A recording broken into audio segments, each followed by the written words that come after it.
Today we're changing a Nissan Cube's front brake pads and rotors. The customer supplied his own parts with this one just because he had a preferred brand he wanted, which isn't a problem. First, take both of the bolts out holding on the caliper. If they've been in there for a while, and in this case they were painted while they were on the vehicle, so sometimes the paint can get into a few spots that make it a bit tricky to get out, but it's not a problem.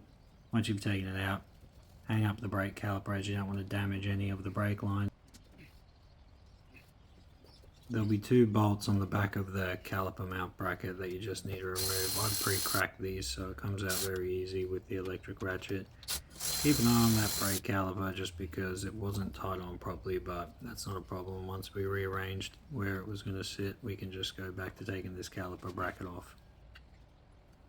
Inspect the brake pads to see if you're getting even wear on the inner and outer brake pad. Also, it's a good idea to line up the new brake pads with the old ones just to make sure you got the exact type you need, as there's many different variants for a lot of different cars.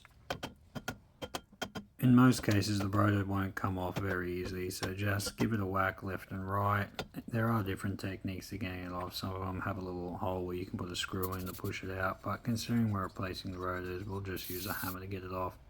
Clean the face of the hub, make sure to get all the dirt and corrosion, everything off like that. With these rotors, give them a spray of some brake clean, just so then you can get all the excess oils off they put on it in the manufacturing line. Don't forget to put some anti-seize on the hub just to make getting the rotor off a lot easier for the next person who needs to change it. Chuck a lug nut on to hold the rotor on. It makes mounting everything up much easier. Put a bit of thread lock on the caliper mount bracket bolts. This just ensures in the future that there's no chance at all that it can loosen off, come out, anything like this.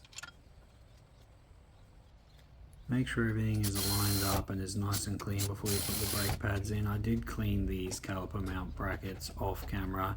Just make sure you get all of the excess brake dust, anything like this left on where you're going to put the brake pads in so they can move freely. Put the smallest amount of grease or anti-seize on the ends of your brake pads. This just ensures that your brake pads won't get stuck in the future if anything were to happen, and they have even wear through the life of both brake pads.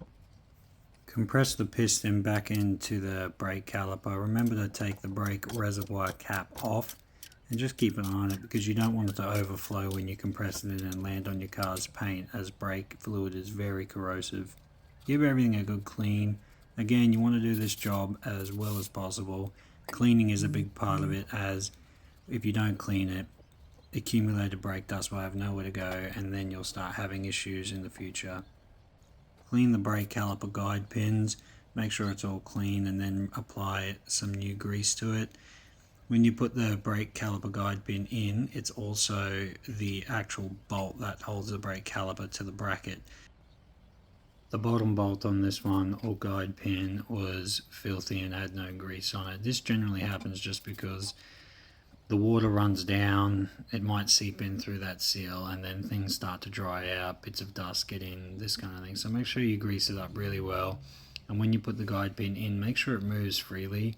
If you don't grease them and it doesn't move freely, this is when you'll start to either get uneven wear on your brake pads, the caliper won't be operating properly, and in some instances, if you just chuck these bolts back in and don't grease them, I've seen a caliper seize up where it won't allow the front wheel to spin. So just do the job right.